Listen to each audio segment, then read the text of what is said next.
Evidências a partir de estudos produzidos na China mostram que pessoas longevas, como centenários, foram mais propensas a considerarem suas vidas como satisfatórias, a despeito de sua limitada capacidade para atividades da vida diária, desempenho físico e função cognitiva. Então, são pessoas mais satisfeitas com a vida, né? A razão pela qual indivíduos longevos tenderam a avaliar suas vidas como satisfatórias foi atribuída à forma positiva e otimista com que olharam para o futuro. Ou seja, são pessoas que têm otimismo, adaptação e que aparentemente são pessoas de bem com a vida, né? E isso permite viver mais e com mais qualidade. No Brasil, então, né? O censo do IBGE de 2000 e de 2010, os censos, né, portanto, indicaram que as pessoas com 100 anos ou mais no Brasil apresentaram uma diminuição de 1,4% nesse período. Então, o Brasil parece seguir uma tendência oposta aos demais países que estão envelhecendo. A Política Nacional de Saúde do Idoso, ela apresenta como propósito basilar a promoção do envelhecimento saudável e a manutenção da melhoria da capacidade funcional das pessoas idosas, a prevenção de doenças, a recuperação da saúde dos que adoecem e a reabilitação daqueles que venham a ter sua capacidade funcional restringida, de modo a garantir-lhes permanência no meio em que vivem, exercendo de forma independente suas funções na sociedade. Um texto bonito, né? E a gente acredita que sim, que o SUS, especificamente o Sistema Único de Saúde, né? E algumas políticas voltadas para a pessoa idosa, vem tentar permitir que elas tenham um envelhecimento com dignidade, né? Nesse país que a gente sabe que é tão desigual, né? Diferentes representações sociais da velhice fazem parte da sociedade atual e mostram conflitos que mascaram os sentimentos daqueles que envelhecem, denotando a necessidade de melhor compreensão da realidade para ressignificar a existência, já que grande parte das representações da velhice é construída em torno da diferença e da estranheza. Então, nós entendemos o envelhecimento como uma coisa muito diferente, né? Nós que somos jovens, as tendências normalmente estudadas, as tendências normalmente trabalhadas na sociedade, elas desconsideram a pessoa idosa, né? A pessoa idosa fica fora da amplitude de temas que a sociedade aborda no dia a dia, né? Raramente você vê o idoso nas representações sociais, na mídia social, exceto com alguns detalhes, assim, talvez mais voltados para o comércio, mais voltados para venda de serviços e produtos, né? Mas o idoso no dia a dia, o idoso brasileiro mesmo, ele passa desapercebido, né? Aqui algumas falas de algumas pessoas que ilustram muito bem do ponto de vista qualitativo, né? Que eu acho muito interessante sempre mostrar para nós podermos discutir, então. Como sou uma idosa que entende, não tenho perturbação mental, então tá bom. Vejo vários com muitos problemas. Acho ruim, fico agoniada. Compreender bem as coisas é ter saúde. Então, uma pessoa idosa, aparentemente as pessoas idosas, elas dão muito valor a estar bem cognitivamente, porque elas estão vendo várias pessoas ao seu redor que envelheceram de uma outra forma, né? Envelheceram sem saúde cognitiva, né? O melhor da vida, é uma categoria explicativa, né? Aspectos objetivos. Ter minha profissão, poder comer, beber bem, cozinhar, fazer tudo sozinho. Que é uma coisa que, para nós, né, adultos, é o dia a dia, né? Nós contamos sempre com isso, isso sempre está ali, né? E na pessoa idosa, poder fazer isso é um privilégio, né? Muitas vezes. Convívio familiar. O melhor é a minha família. Vejo os meus filhos, são todos bons para mim. Considero que a única coisa boa são os meus bisnetos. Você vive juntinho com a minha velha, é o que tem de melhor.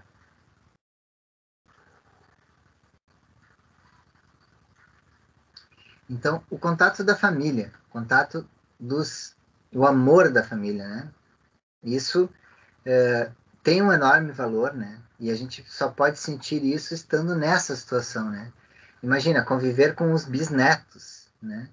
Isso é uma coisa fantástica, né? Já viveu com os netos e agora os netos tiveram filhos, né? Então, isso é bem interessante. E tem muito valor, aparentemente, para as pessoas nessa idade. Aceitação e passividade. Eu agradeço a todo mundo. A idade vem, tem que aceitar tudo. E eu me sinto bem. Então, a idade vem, né? Para algumas pessoas não vem, né? As pessoas que vêm, ela vem junto com uma colheita, né? Que nós acabamos colhendo aquilo que nós plantamos na vida, né? Então, o que será que nós vamos colher, né? Quando for a nossa vez, se nós pudermos viver, né? Até lá. Pior nessa fase da vida, perdas decorrentes do processo de envelhecimento, né? É difícil, eu não posso mais fazer as coisas que eu fazia antes. É muito triste, é duro quando a gente perde marido, familiares e amigos. É muito sofrimento. Então, as perdas são uma característica comum da idade, né, do envelhecimento. E se adaptar às perdas não deve ser nada fácil mesmo. Limitações físicas decorrentes da idade ou de alguma doença adquirida. Considero muito ruim a cegueira e a surdez. Isso mudou muito minha vida. Quando almoço, a tontura aperta e as minhas pernas não me ajudam. Eu caio muito.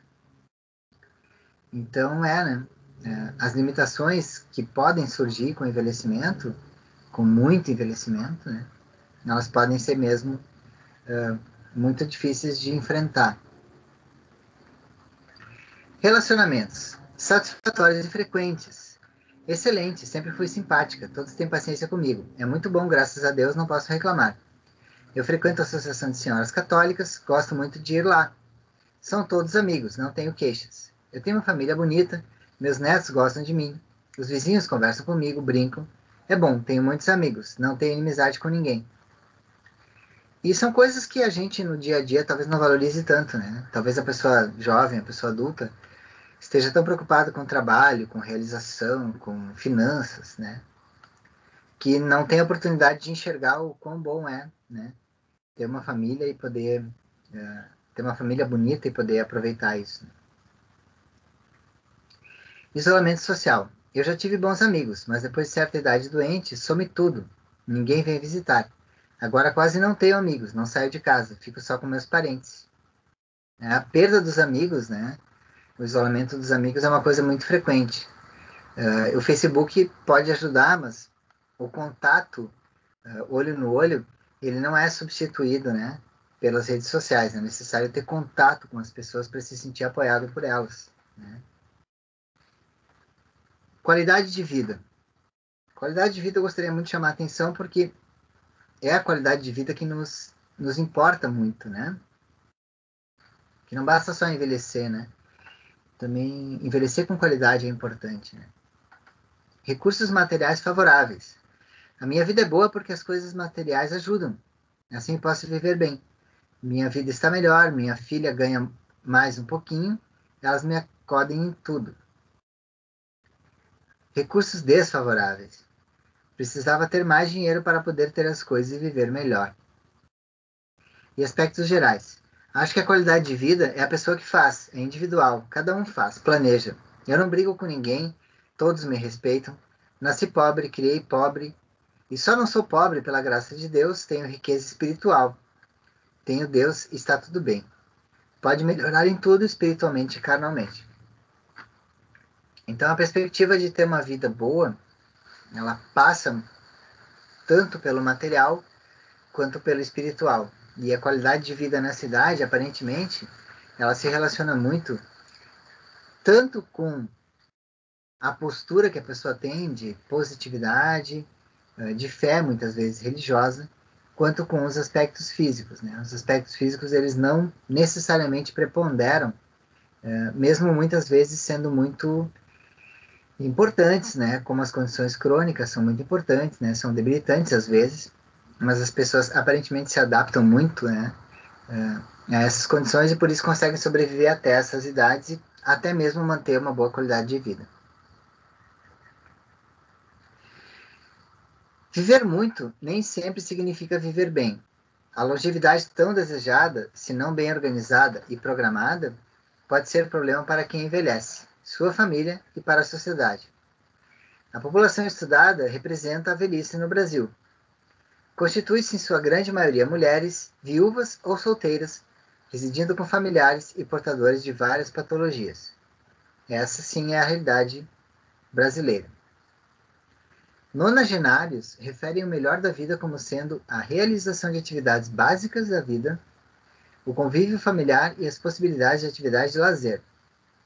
Conseguir manter funcionalidade e a capacidade para o autocuidado são coisas essenciais e mais valorizadas do que em fases anteriores da vida.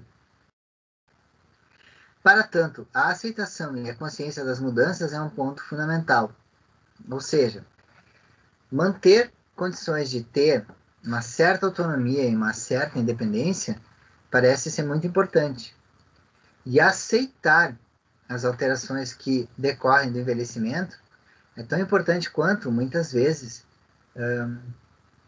ter uma boa condição socioeconômica para viver bem nessa idade. As principais queixas relatadas pelos nonagenários disseram respeito à impotência resultante de limitações próprias da senescência e de idealizações quanto ao que deveria ser a atividade esperada em suas vidas. Muitas dessas foram reforçadas por modelos cada vez mais distantes do que deveria ser o envelhecimento bem-sucedido, vendidas pela mídia e por profissionais bem intencionados, porém pouco qualificados. Né? Aparentemente, essa imagem eu trouxe de uma Índia norte-americana.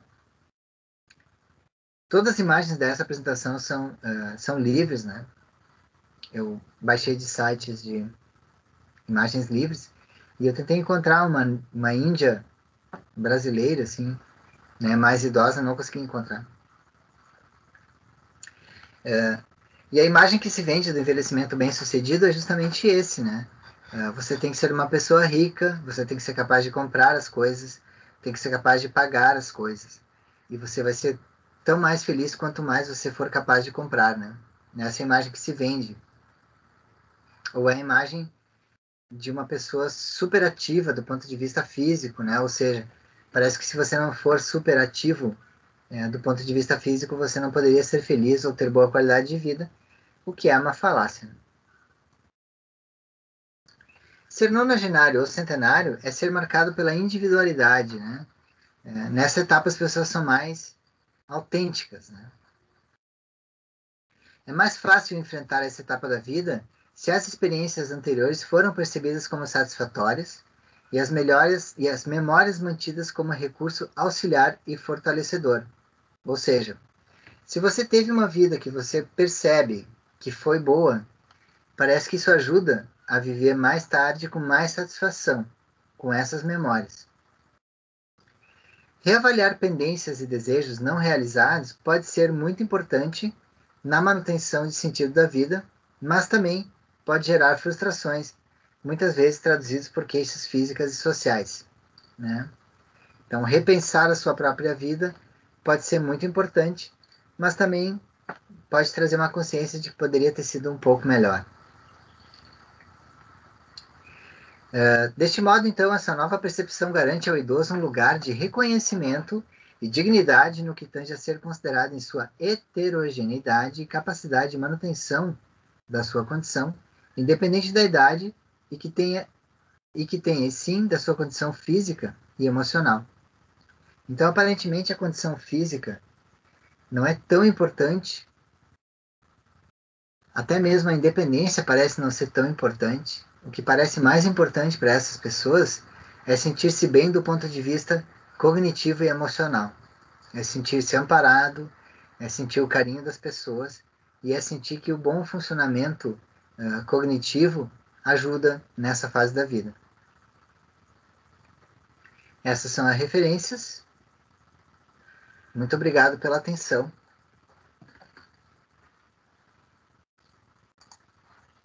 E até uma próxima.